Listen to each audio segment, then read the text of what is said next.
مہینے کی ہر ساتھ اور اس مہینے کا ہر لمحہ رحمتوں برکتوں سے معمور ہے۔ پہلا دہا رحمت والا، دوسرا دہا مغفرت والا، تیسرا دہا جہنم سے آزادی کا پروانہ دلانے والا دہا۔ حضرات گرامی، یہ پورے کا پورا مہینہ رحمتوں اور برکتوں والا ہونے کا اصل سبب ہے نزول قرآن، قرآن کا نازل ہونا۔ نزول قرآن کی برکت سے سارا مہینہ رحمتوں برکتوں والا ہو گیا۔ اور یہ قرآن حکیم کے ابتدائی صفحات میں ہی اس قرآن کے نزول کے مقصد کو بیان کیا گیا۔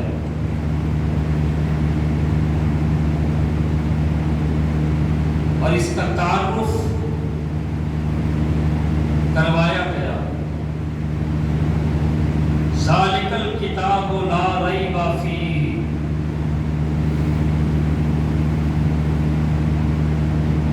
یہ وہ کتاب ہے جس میں کوئی شک کی گنجائش ہی نہیں ہے۔ ھدی للمتقین، اور یہ ہدایت ہے تقویٰ پرہیزگاری والوں کے لیے۔ پھر اس کے بعد متقی بندوں کی صفات بیان کی گئی، متقی بندوں کی خصوصیت کو بیان کیا گیا۔ الذین یؤمنون بالغیب ویقیمون الصلاۃ ومما رزقناہم ينفقون، وہ جو ایمان لائے غیب پر، نماز قائم کرتے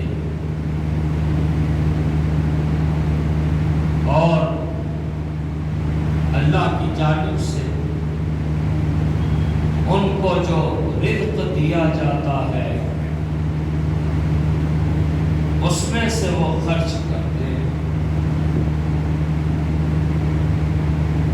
یہ قرآن حکیم کے ابتدائی مرحلے پر ہی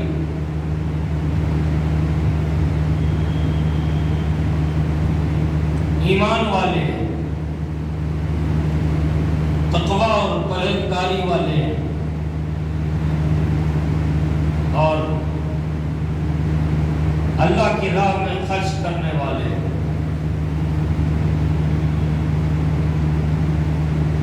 عزیزان گرامی، اللہ کی راہ میں خرچ کرنے کو کہتے ہیں انفاق فی سبیل اللہ۔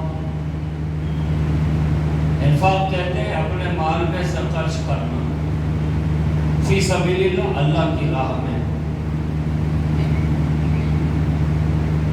یہ انفاق فی سبیل اللہ یعنی اللہ کی راہ میں اپنا مال خرچ کرنا،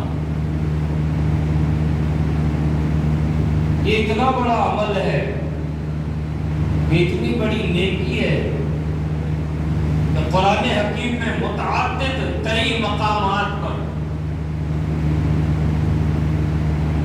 اس بات کو بیان کیا گیا۔ حضرات گرامی، اللہ تعالیٰ نے ہمیں جو مال دیا اس کو اللہ کی رضا کے لیے، اللہ کی خوشنودی کے لیے، اللہ کی راہ میں خرچ کرنا، یہ ہر کسی کے بس کی بات نہیں ہوتی۔ اور ہمارے معاشرے میں ایک عام فکر یہ ہے کہ یہ انفاق فی سبیل اللہ یعنی اللہ کی راہ میں خرچ کرنا صرف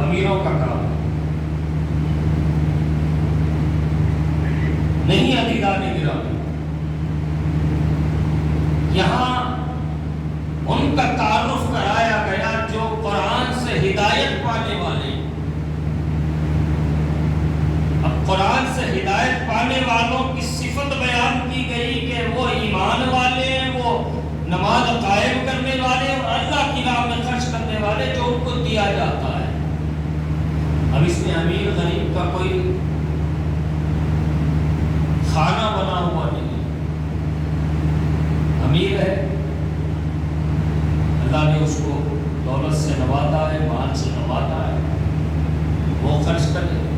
تو غریب یہ نہ سمجھے کہ بھائی میرا کام نہیں ہے، یہ نہیں، آپ سے جو کچھ ہو سکتا وہ آپ اللہ کی راہ میں خرچ کریں۔ حضرات گرامی، اس موضوع پر مجھے بات کرنے کی ضرورت اس لیے پڑی کہ موجودہ جو حالات ہیں، ایک شہر کے لیے نہیں، ایک ریاست کے لیے نہیں، ایک ملک کے لیے نہیں، بلکہ ساری دنیا کے لیے، اور ساری دنیا اس وقت جن حالات سے گزر رہی ہے، خاص طور پر یہ 10-15 دن کا جو عرصہ، 10-15 دن کی جو مدت گزری ہے،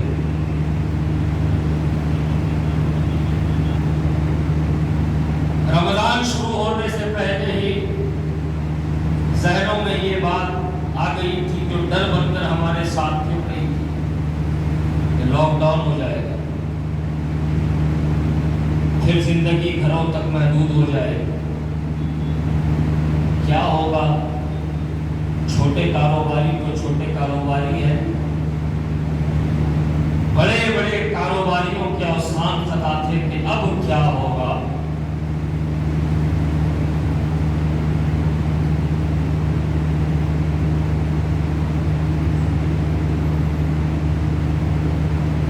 سب ہر کوئی اپنے اپنے طور پر پریشان، اور سب سے تکلیف دہ بات یہ رہی کہ سارے ہندوستان میں اس وقت پانی کی قلت نہیں ہے، کھانے کی قلت نہیں ہے، اگر قلت ہے تو آکسیجن کی قلت ہے۔ آکسیجن سلنڈر دستیاب نہ ہونے کی وجہ سے لوگ یا تو گھروں میں دم توڑ رہے ہیں یا گھروں سے دواخانہ پھرتے پھرتے دم توڑ رہے ہیں۔ گزشتہ سال بھی یہ حالات ہوئے تھے، مگر اس قدر پینک حالات نہیں تھے۔ اس کی ایک وجہ یہ بھی سمجھ میں آ رہی ہے کہ لوگ احتیاطاً سلنڈرز کا ذخیرہ اپنے گھر میں کر رہے ہیں۔ جتنی معلومات مجھ تک پہنچ گئی اس کی روشنی میں عرض کر رہا ہوں، لوگ یہ سوچ رہے ہیں پتہ نہیں ہمارے گھر میں کس کو آکسیجن کی ضرورت پڑے، لہٰذا پیسہ ہے صاحب 2-3 سلنڈر گھر میں رکھو، نتیجتاً سلنڈر کی کمی ہو رہی ہے۔ ایسے حالات میں عزیزان گرامی، ہم مسلمان ہیں، اسلام کے ماننے والے لوگ ہیں صاحب، لوگوں کو پانی پلانا بھی ہمارے پاس ثواب ہے، لوگوں کو کھانا کھلانا بھی ہمارے پاس ثواب ہے، ننگے کو کپڑا پہنانا بھی ہمارے پاس ثواب ہے۔ راستہ چلتے ہوئے اگر کوئی پتھر راستے پہ نظر آئے تو رک کر اس کو اس نیت کے ساتھ بازو ہٹا دینا کہ کہیں کسی کو ٹھوکر نہ لگ جائے، یہ بھی ثواب ہے۔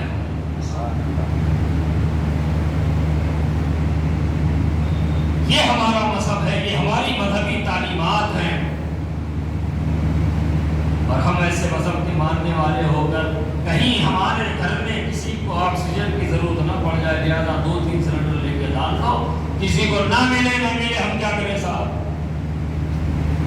اس فکر کو بدلنا پڑے گا، اس فکر کو بدلنا پڑے گا، اور دنیا کو اس وقت ایک میسج دینے کی ضرورت ہے کہ انفاق فی فی سبیل اللہ کا جو مفہوم ہے وہ ہر مسلمان اس کو ادا کرنے کے لیے آمادہ ہے۔ وہ مسلمان جسے شک کی نگاہوں سے دیکھا جاتا ہے، ذلت بھری نگاہوں سے دیکھا جاتا ہے۔ گزشتہ سال مسلمانوں کے ساتھ کیسا رویہ ہمارے پڑوسیوں نے اپنا لیا تھا، اور آج اللہ تعالیٰ ان کو اور نوازے۔ ایک مسلمان نے تو اپنی آکسیجن کی فیکٹری کو کووڈ پیشنٹس کے حوالے کر دیا کہ جاؤ اس سے استفادہ کرو۔ ابھی آج یا کل میں نے دیکھا ہے کہ بامبے کا نوجوان ہے، اپنی ضروریات والی چیزیں بیچ کر وہ مفت سلنڈر کی فراہمی کر رہا ہے۔ یہ اسلام ہے، یہ مسلمان ہے۔ حضرات گرامی،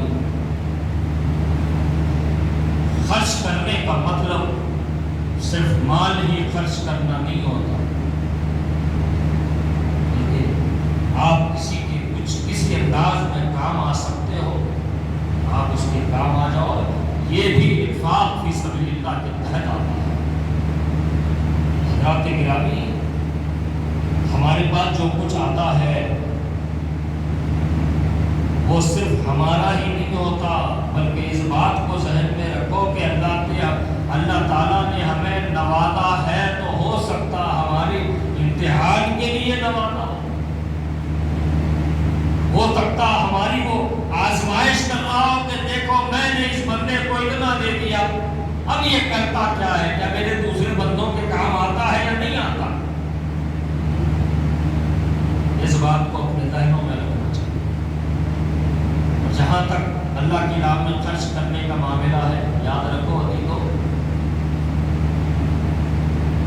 آپ اس کو صدقہ کہہ لیں۔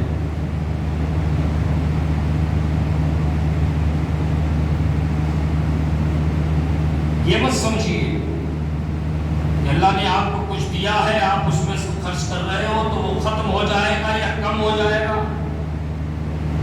نہیں، جب آپ اللہ کی راہ میں اس کو خرچ کرو گے اور خالص نیت کے ساتھ، ایسا نہیں لفافہ دے رہے ہیں 10 روپے کا اور فوٹو ڈال رہے ہیں فیس بک پہ، یہ ریاکاری والا عمل ہے۔ آپ اگر ریاکاری کے لیے، لوگوں کو دکھانے کے لیے، شہرت کے لیے کروڑوں روپیہ بھی خرچ کر ڈالو، کوڑی کا فائدہ آپ کو ہونے والا نہیں ہے۔ فائدہ کس چیز کا ہونے والا ہے اور کس انداز کا ہونے والا ہے؟ میرے آقا صلی اللہ علیہ وآلہ وسلم فرماتے ہیں جب تم خرچ کرو گے، صدقہ کرو گے، جب حشر کا میدان ہوگا، قیامت کا دن ہوگا، سورج سپا دینے پر ہوگا، کوئی سایہ نہیں ہوگا، ہر آدمی دھوپ میں ابل رہا ہوگا، ایسے وقت میں دنیا میں اس نے جو اللہ کی راہ میں خرچ کیا وہ ایک سایہ بن کر اس کے سر پہ آ جائے گا اس وقت تک جب تک کہ اس کا سارا حساب مکمل نہ ہو جائے۔ میرے آقا صلی اللہ علیہ وآلہ وسلم فرماتے ہیں کہ دنیا میں کسی کو پانی کوئی پلائے گا، قیامت میں اللہ اس کو ٹھنڈا پانی پلائے گا۔ دنیا میں کسی بھوکے کو کسی نے کھانا کھلایا، اللہ حشر کے میدان میں اسے بھوکا نہیں رکھے گا۔ دنیا میں کسی نے کپڑا پہنایا، اللہ تعالیٰ اس کو حشر میں کے دن سبز لباس پہنائے گا۔ میرے آقا صلی اللہ علیہ وآلہ وسلم کا دور ہے انفاق فی سبیل اللہ، اللہ کی راہ میں خرچ کرنا، اس کا جذبہ خود میرے آقا نے عطا فرمایا اور صحابہ کرام نے اس کو کس انداز سے اپنایا۔ کتب روایات کا، کتب سیرت کا جب ہم مطالعہ کرتے ہیں تو ہمیں اندازہ ہوتا ہے۔ آج 10 رمضان المبارک ام المومنین سیدہ خدیجہ الکبریٰ رضی اللہ تعالی عنہ، جو حضور پاک صلی اللہ علیہ وآلہ وسلم کی نسل پاک کی اصل ہے،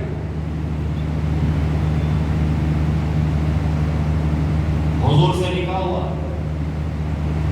مالدار خاتون تھی. آج آپ کے وصال کی تاریخ ہے. ہم کو تو سب تاریخیں یاد رہتی ہیں، لیکن ہمارے جو محسنین ہیں نہ ان کے نام یاد رہتے ہیں، نہ ان کی تاریخیں یاد رہتی ہیں، نہ ان کی سیرت یاد رہتی ہے.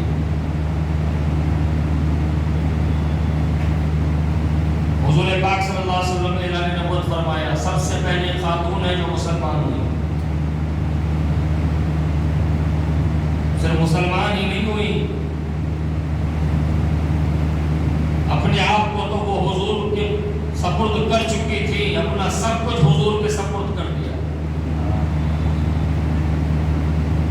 حضور پاک صلی اللہ علیہ وآلہ وسلم صبح گھر سے باہر نکلتے، دن بھر تبلیغ دین کا کام فرماتے، واپس تھکے ماندے گھر کو تشریف لے آتے. تھکن سے چور ہوتے میرے آقا اور ام المومنین سیدہ خدیجہ الکبریٰ رضی اللہ تعالیٰ عنہ بڑی عمدہ مسکراہٹ سے استقبال کرتی حضور کی تھکن سے. ایک دن ایسا ہوا کہ حضور واپس تشریف لا رہے ہیں. حضور نے دیکھا کہ تھوڑے کچھ مسلمان ہیں جن کے پاس کوئی گھر بھی نہیں ہے، سلیقے کا کپڑا بھی ان کے پاس نہیں ہے، زیر سما آسمان کے نیچے وہ بسیرا کیے ہوئے. حضور نے پوچھا کیا بات ہے؟ عرض کیا یا رسول اللہ، ہمارا کوئی گھر نہیں ہے، ہمارے پاس کوئی اچھا کپڑا نہیں ہے، کھانے کو نہیں ہے، غریبی سے پریشان ہے. حضور نے سماعت فرمایا، آگے بڑھ گئے. خدیجہ الکبریٰ رضی اللہ تعالیٰ عنہ نے گھر میں استقبال کیا. حضور خاموش ہے، چہرے پر فکر کے آثار ہیں. بیٹھ گئے حضور. اب سیدہ خدیجہ الکبریٰ رضی اللہ تعالیٰ عنہ بے چین ہو گئی. میرے سرتاج کیا ہوا؟ خدیجہ آپ پر قربان، خدیجہ آپ پر قربان، کیا بات ہے؟ آپ کے چہرے پر میں فکر کے آثار دیکھ رہی ہوں. آقا کریم نے فرمایا، خدیجہ کیا کروں، میں مسلمانوں کی غربت سے حیران ہوں. میں نے دیکھا کہ میرے کچھ صحابہ ہیں جن کا گھر نہیں ہے، جن کے اچھے کپڑے نہیں ہیں، جن کو کھانا نہیں ہے، اور وہ زیر سما ایک جگہ بسیرا کیے ہوئے.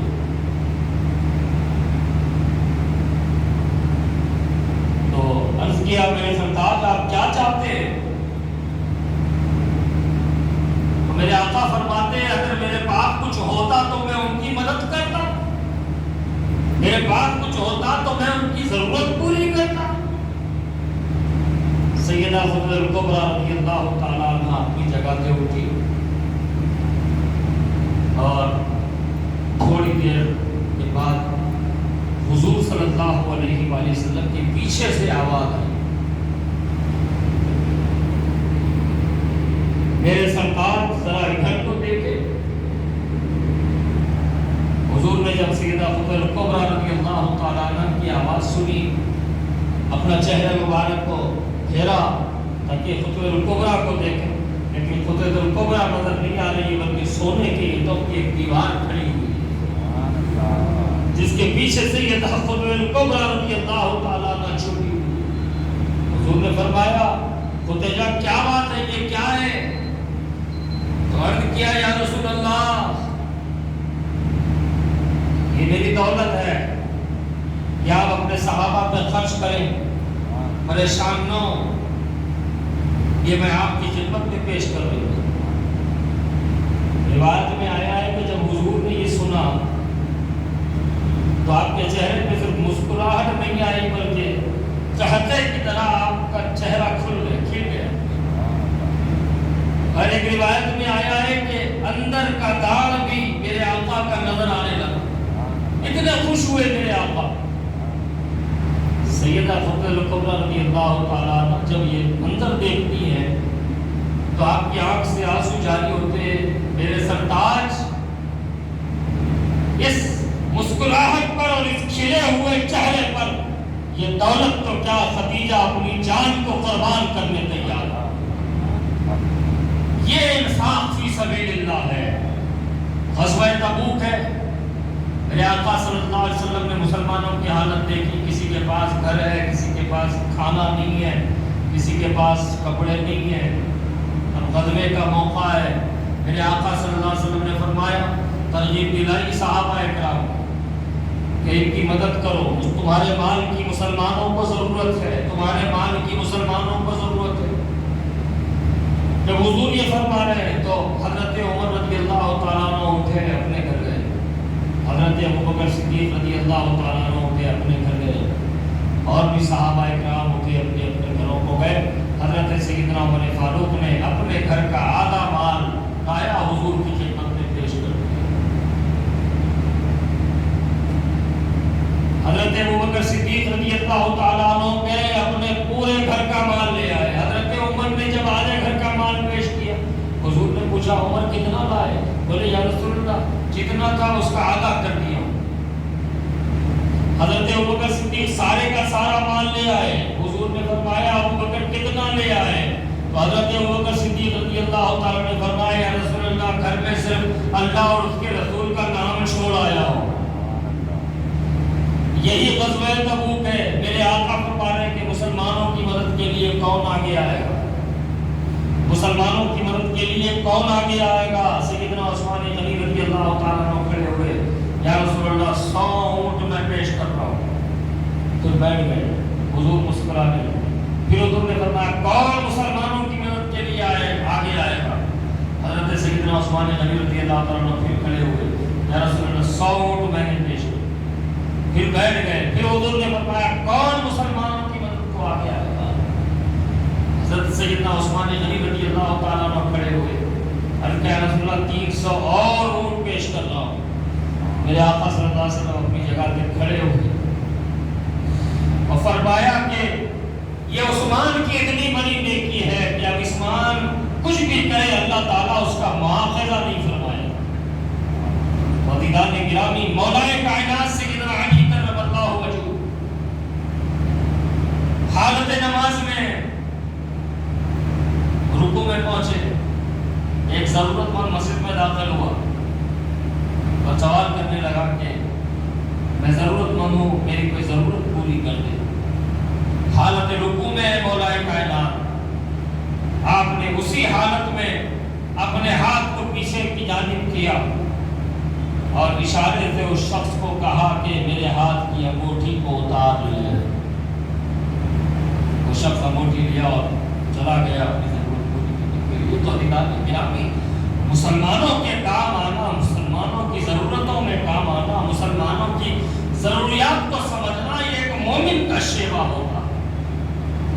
بے شمار روایات ہیں، بے شمار آیات ہیں کہ اللہ تعالیٰ کی راہ میں خرچ کرنے کا حکم دیا گیا۔ آج ماہ رمضان ہے، بہت سے ضرورت مند نہ بھی تھے ہوں گے لیکن حالات نے ان کو ضرورت مند بنا دیا۔ ضروری نہیں ہے کہ ہر آدمی اپنی غیرت کو بازو رکھ کے اپنی ضرورت بیان کرنا شروع کر دے۔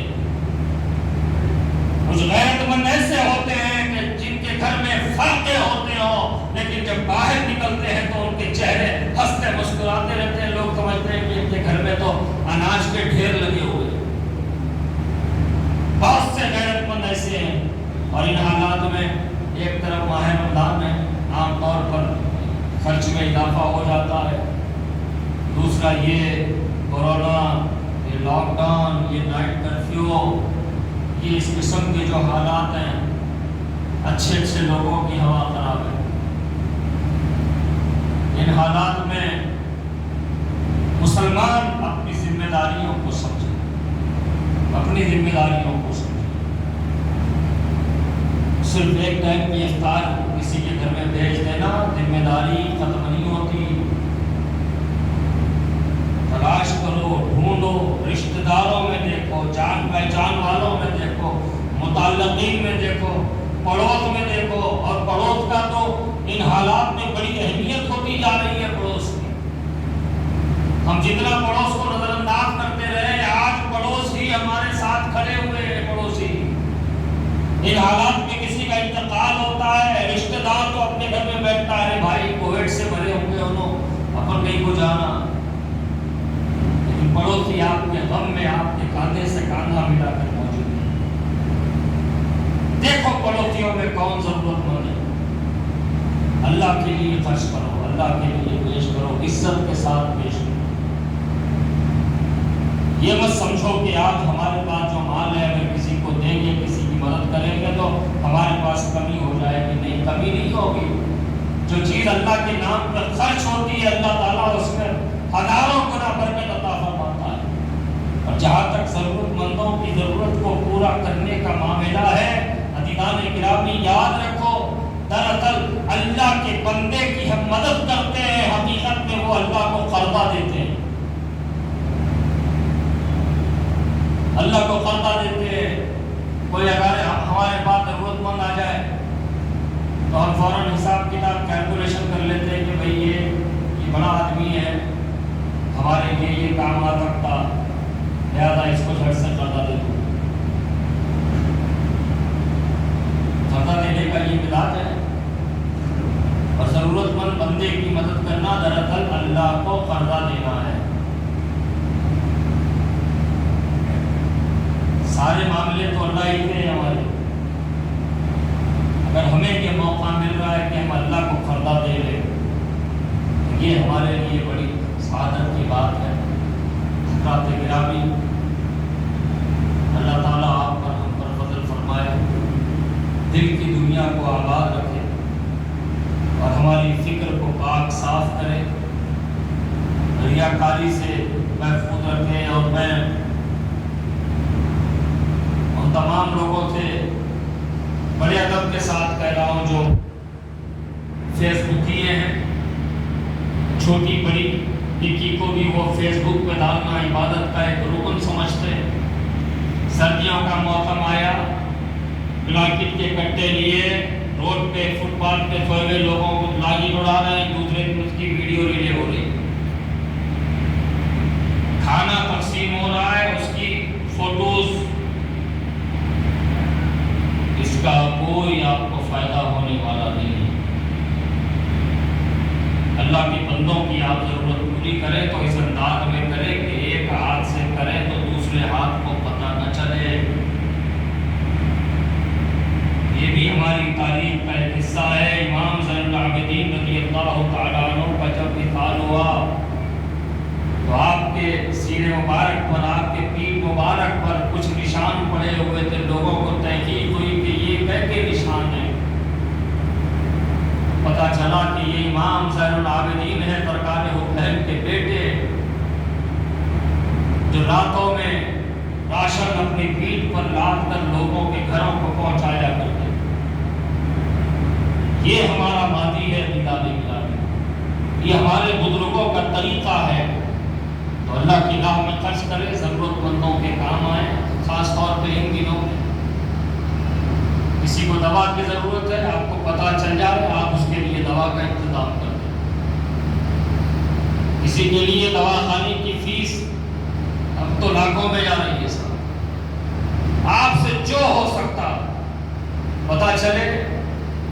یہ مت کریے کہ پیشنٹ کے جو اٹینڈر ہیں ان کو پکڑ کے ان کی آنکھ میں آنکھ ملا کے لے ہو گئی تمہارے مریض کے لیے ہم یہ دے رہے نہیں۔ اگر آپ کو پتہ چلے اللہ نے آپ کو توفیق دی، اتنا مال دیا، تو آپ جائے کاؤنٹر پہ اس مریض کا نام لے کر جمع کروا دیں، آپ جانے اللہ جانے۔ لوگوں کے گھروں میں اناج پہنچائیں، لوگوں کی ضروریات کو سمجھیں، خاص طور پر ان حالات میں جو بیمار ہو رہے ہیں ان کے لیے آپ سے جو ہو سکتا آپ کریں۔ اگر کسی اچھے ڈاکٹر سے ان کا علاج آپ کرا سکتے ہیں، علاج کروا دیں، یا پھر وہ کہیں اور چلے گئے ڈاکٹر کے پاس، دوائیں ہیں آپ دوائیں پہنچاتے ہیں۔ یہ سب اللہ کی راہ میں خرچ کرنا۔ اللہ تعالیٰ آپ کو ہم کو سب کو توفیق عطا فرمائے۔